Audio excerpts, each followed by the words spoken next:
do know how to get there, right? I have the papers right here, Maynard. Hold it, don't put that Jello back there. You don't have a lid on it. Oh. For heaven's sakes. My flying Simbas, we are late. Well, hurry up. Babe, you should have put a lid on that stuff. Oh, Maynard. Come on, let's go.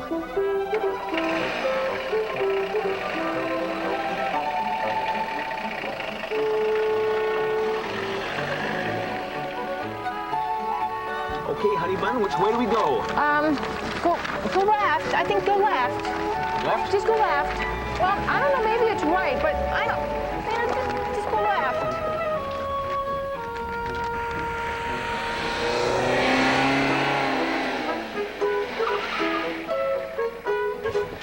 Martha, are you sure you meant left? Well, I was. Oh, here it is. No, I was wrong. It says go right to the first shop sign. Shop sign? Well, Maynard, I don't think that's what it really says. It says go to the first stop sign. Okay, let's go. Come on. I'll put this.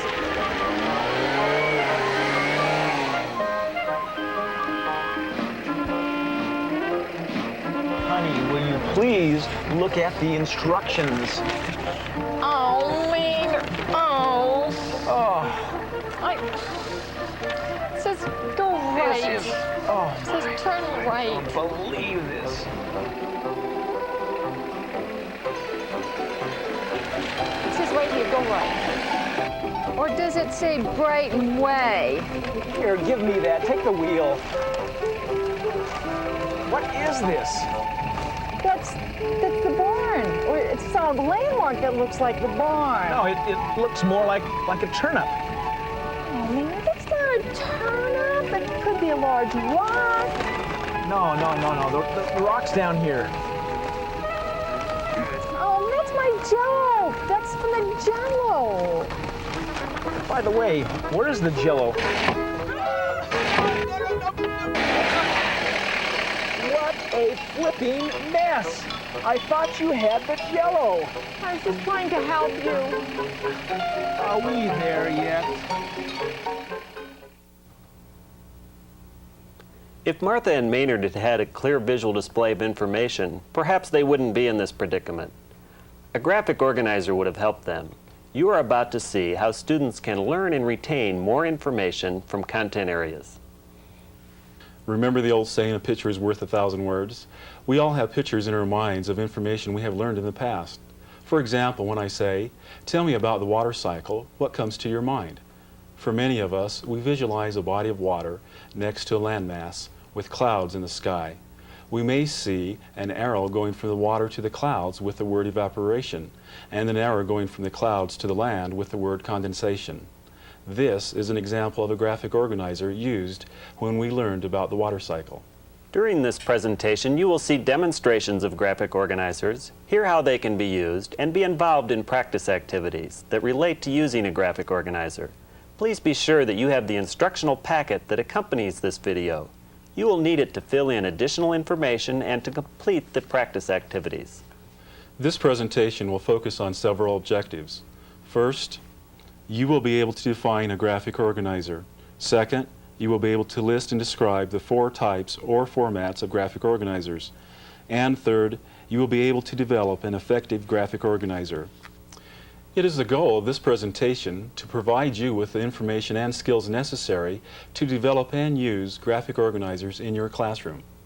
Let's start with the definition of graphic organizers. A graphic organizer is a spatial display or visual illustration of information connected in a meaningful way. Graphic organizers have also been called conceptual maps and semantic maps. To illustrate this definition, let's look at some examples of graphic organizers. The first example could be used in a history class. It represents the structure of the United States government. The next example could be used in a social studies class to compare the characteristics of the French and English colonies. The next example illustrates the sequence of the water cycle. It might be used in a science class. And in the last example, you see a weather map. Maps exemplify spatial displays of information connected in a meaningful way. Perhaps you are wondering how you could use these in a classroom. Let's watch a science teacher as she uses one. The topic of this chapter is natural resources, and you see that in box A on your graphic organizer. The first thing I'm going to do is give you a definition for natural resources, and I'm going to break it into two parts. The first part of the definition is that natural resources are provided by nature. The second part of the definition is that they are valuable to people. They're important to people. So that means that they would be important to Luann, they'd be important to Katie, they'd be important to Dustin. So we're going to be talking about things that are important to each of us, and they're provided by nature. Right. I would like you to write that definition in box A on your graphic organizer. Put it in your own words and write that now. In box A.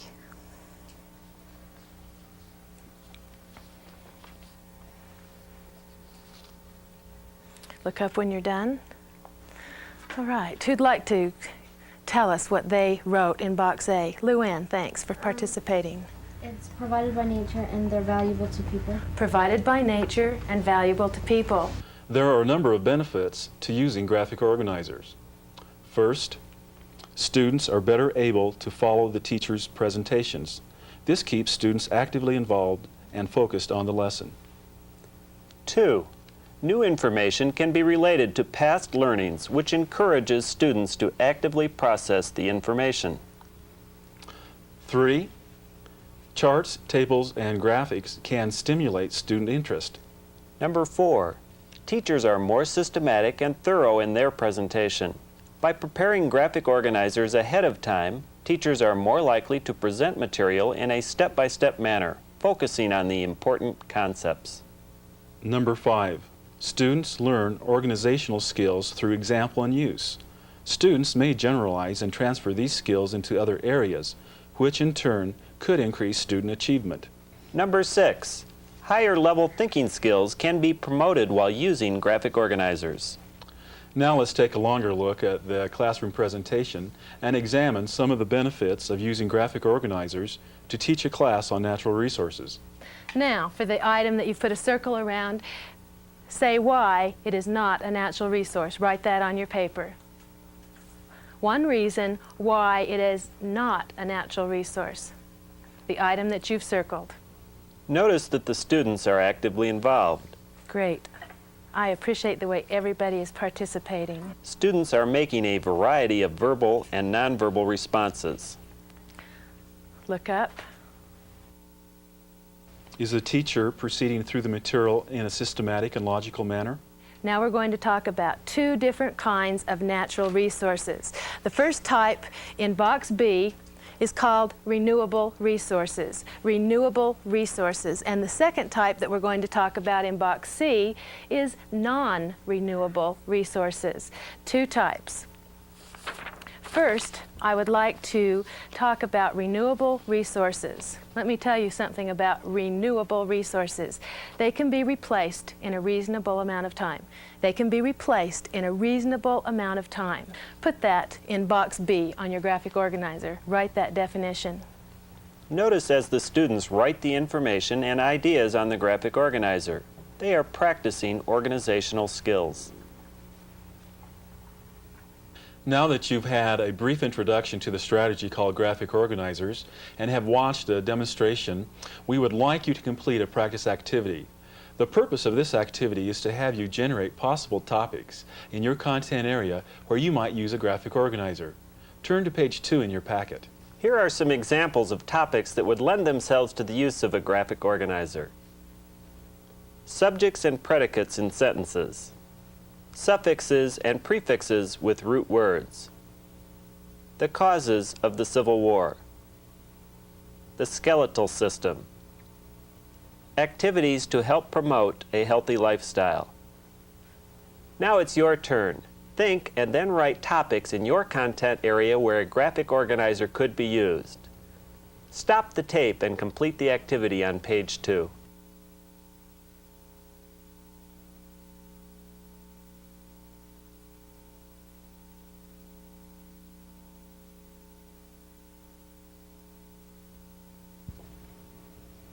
Let's review together some possible answers for this exercise.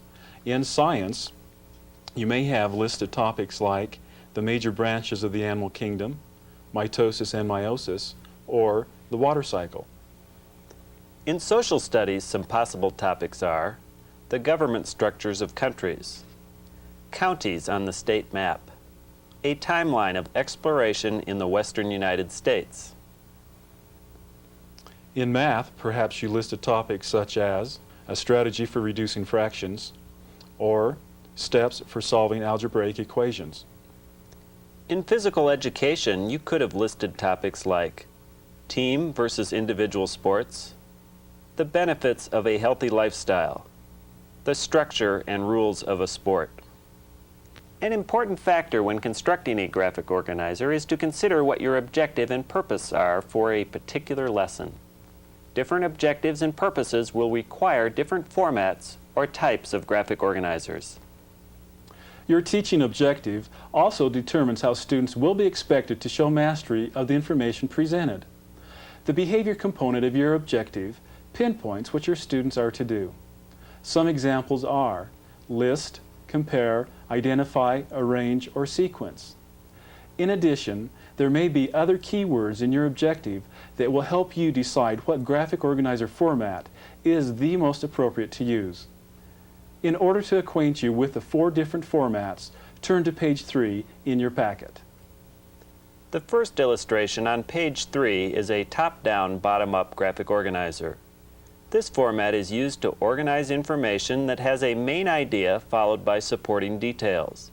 This type can be completed by starting at the top or at the bottom of the graphic organizer. Format number 2, compare-contrast, is used when critical attributes of several items are being compared. This format may be a mixture of other formats. The important feature in this format is the comparing of pieces of information. Now turn to page 4. Format number 3 is a sequence. It is used when there is an order or progression of events over time.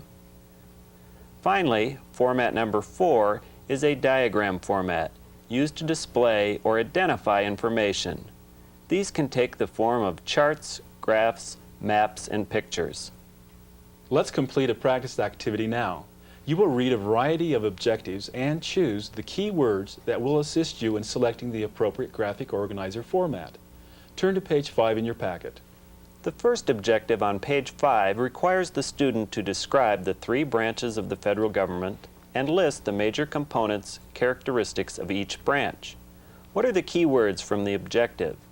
In this example, the student must describe a main idea and list components or characteristics. The key words are describe branches and list components. So for this objective, the top-down, bottom-up format would be most appropriate. Objective number 2. Students will discuss and define similarities and differences between mitosis and meiosis. In this example, the students are to discuss and define. What keywords provide information about what is to be discussed and defined? Similarities and differences are the key words. On your copy, underline similarities and differences. Pieces of information are being compared. What would be the most appropriate graphic organizer format? Compare and contrast. In objective number 3, students are to describe the life cycle of the monarch butterfly. Underline the key words that help you determine the best format to use. Describe pinpoints the student behavior but does not provide enough information to choose a format. Describe the life cycle tells us to describe a series of events over time. This clearly indicates which format to use. Which format would be most appropriate? Sequence. Objective number 4. Students will label the major components of the human digestive system. Think about the key words. Label and components are key words. What's the most appropriate format? Diagram. Objective number 5. Students will outline the refinery process of crude oil to gasoline. What format would you choose? Process is the key word because it relates to events over time. In this context, the most appropriate format would be sequence. A process is a sequence over time. Perhaps you chose to use a drawing, picture, or diagram format to depict the process in objective number 5. More than one format may be appropriate for a particular objective. In the case of objective number 5, a diagram could be used to illustrate the process or sequence. A combination of formats is not only appropriate, but can be more effective.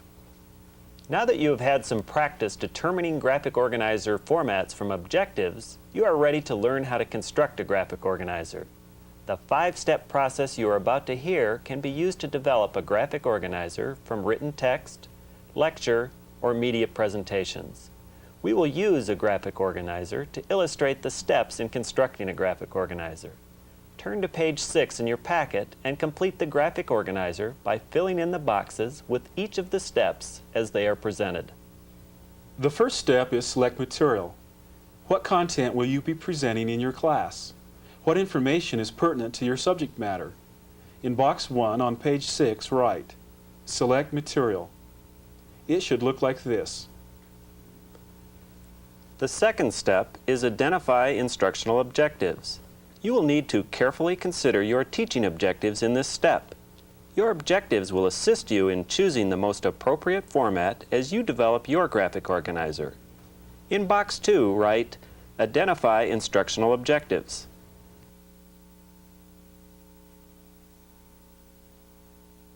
The third step is to determine the important facts. You will do this by reading the material you intend to teach. While reading the material, highlight or outline the facts and supporting details that are directly related to your objective. Finally, select the most important facts from those highlighted. For best results, you should select no more than 15 or 16 important facts for each graphic organizer. Usually, a graphic organizer will cover enough information to last 1 or 2 days. In box 3, write, determine important facts.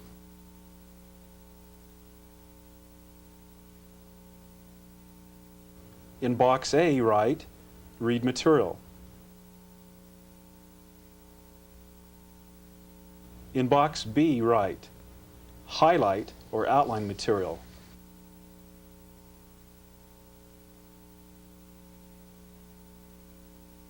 And in box C, write, select most important facts.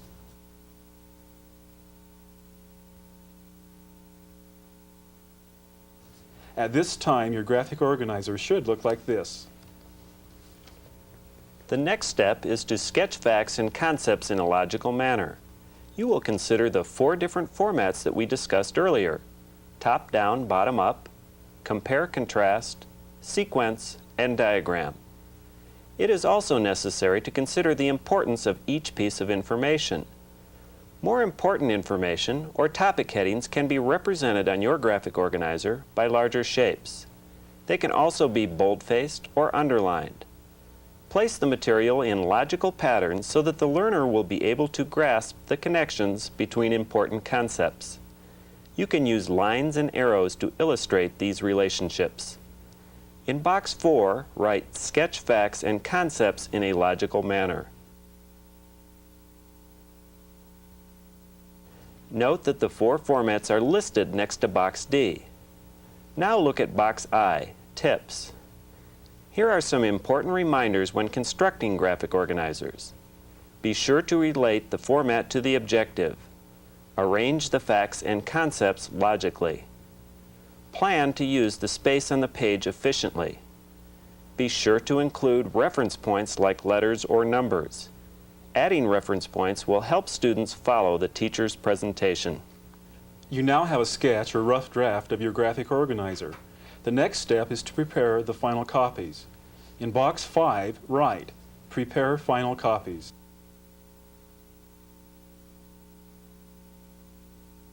It is recommended to first prepare a blank copy of the graphic organizer. Copies of the blank form can be duplicated and then used to prepare partial and complete versions of the graphic organizer. This is illustrated in boxes J, K, and L. Box M describes some considerations when deciding which version of the graphic organizer to use with students. First, consider the instructional presentation. How will the material be presented? Lecture, from the textbook, or from media? One of the graphic organizers might be more appropriate than another depending upon the type of instruction. Next, consider the student's skills and abilities. How well can the student read and write? How independent is the student? What study skills does the student possess? Another consideration is the readability level of the graphic organizer. How difficult are the words that are placed on the graphic organizer? These questions are important to consider when determining which version of the graphic organizer to use with students. We have just discussed 5 steps in constructing graphic organizers. Let's now look at some examples of graphic organizers in order to see the important characteristics of an effective graphic organizer. Turn to page 7 in your packet.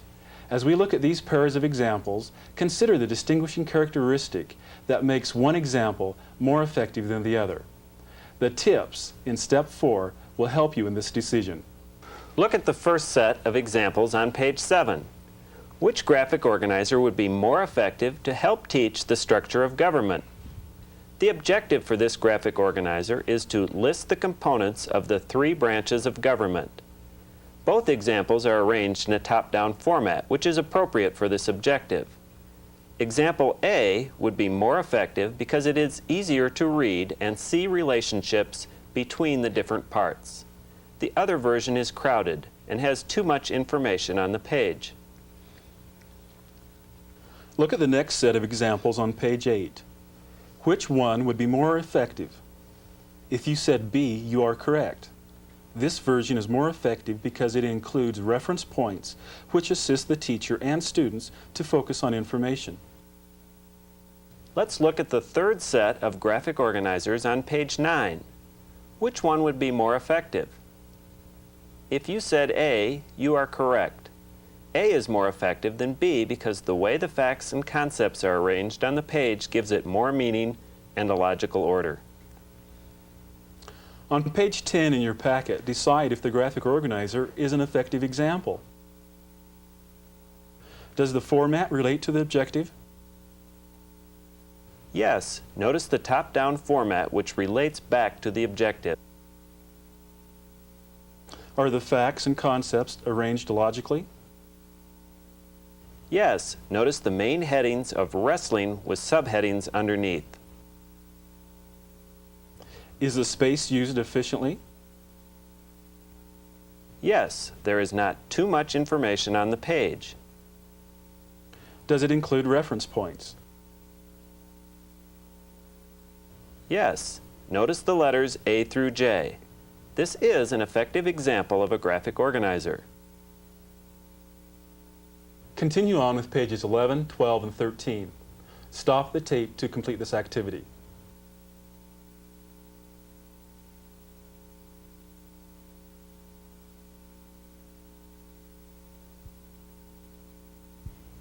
Let's review this activity.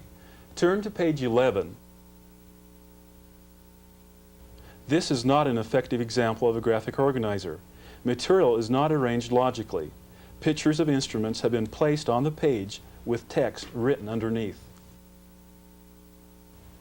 Next, turn to page 12. This is an effective example of a graphic organizer. Turn to page 13. This is not an effective example of a graphic organizer. Space is not used efficiently, and there aren't any reference points. You will now have an opportunity to practice making a graphic organizer. Refer to page 14 in your packet. We have provided the content and the instructional objective. You are to read the article and determine facts and concepts on page 14. Then, on page 15, you will sketch the facts and concepts and place them in a logical manner on the page. Be sure to check your graphic organizer with the tips or reminders listed under the objective. Please stop the tape.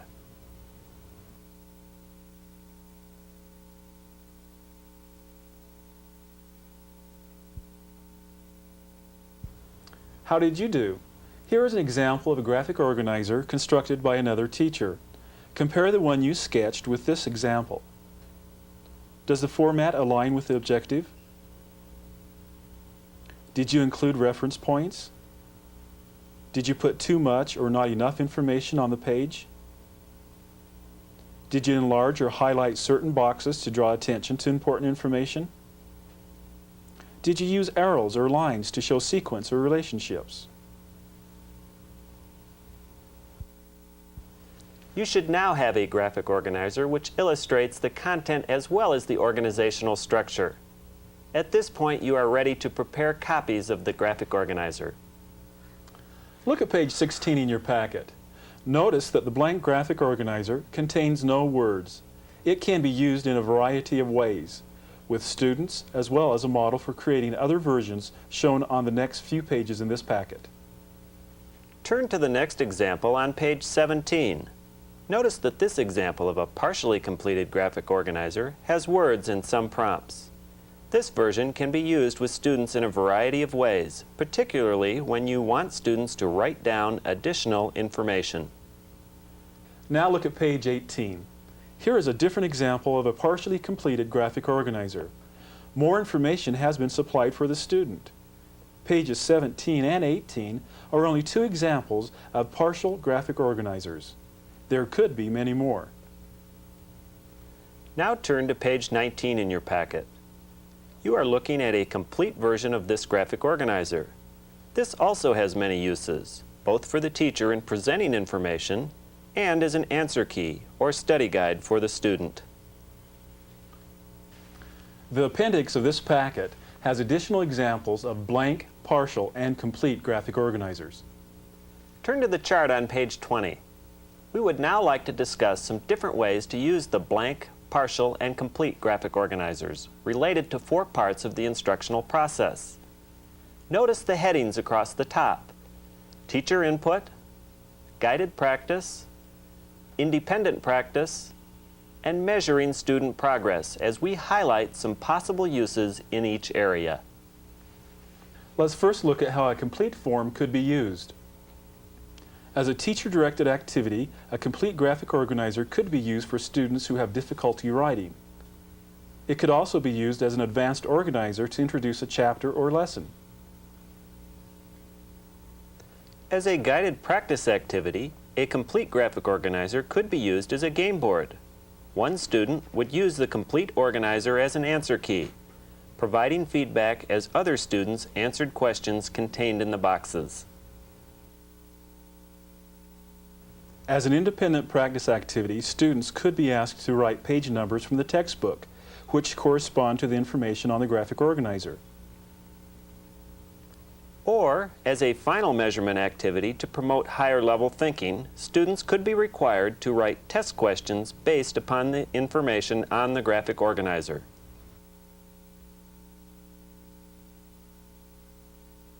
Refer now to the next row on your chart as we discuss possible uses of a partial graphic organizer. During teacher input, students could add more information to a partial graphic organizer while the teacher is lecturing. During guided practice, the partial graphic organizer could be used as a cooperative learning group or for textbook study. For independent practice, a partial graphic organizer could be completed as a homework assignment. And for measuring student progress, a partial graphic organizer could be used as a prompted test. Now refer to the last row as we discuss some possible uses of the blank graphic organizer. The blank form may be appropriate during teacher input for students who need less structure and fewer prompts when recording information from the teacher's presentation. It might also be used for an active review, requiring students to verbally say information or write answers. During guided practice, the blank form could be an appropriate partner practice activity where students drill each other orally on information and provide feedback to one another. For use as an independent practice activity, students can write the important information on the organizer in a 2 or 3 minute timing. As a final measurement, a blank graphic organizer may be appropriate for use as a test over the content material. These are just a few of the many ways the different versions of Graphic Organizer can be used throughout the instructional process. Students can be taught to develop their own graphic organizers as a study strategy. Can you think of other uses? Once you begin using them, you will find many other appropriate uses that can be added to this list. The last activity is a short quiz. Turn to page 21 in your packet. You may use your notes to complete the quiz. Stop the tape and complete the quiz now.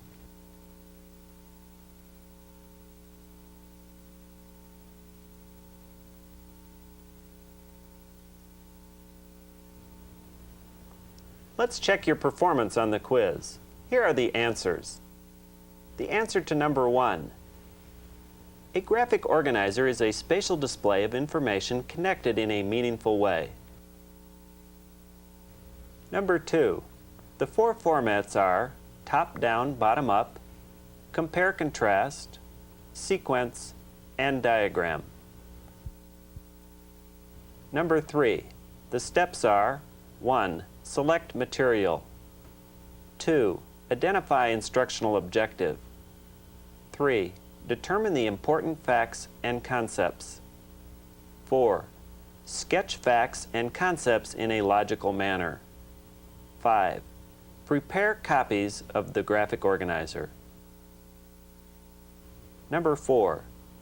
It is important to relate the format to the objective. Arrange facts and concepts logically. Use space efficiently, and to include reference points. Number 5. The lesson objective determines the format for your graphic organizer. You should now be ready to develop and use graphic organizers for your own content area.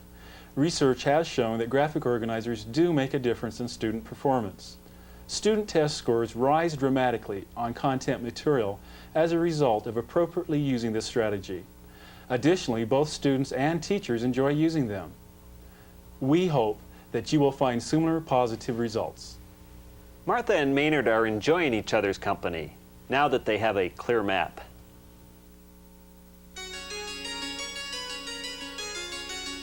Are we late? Oh, we're a little bit late, but we'll be okay. Okay. Do you have the instructions? Yes, I have a map. Great, great. How's the Jell-O doing? I have a lid on it. Okay, we'll be okay then.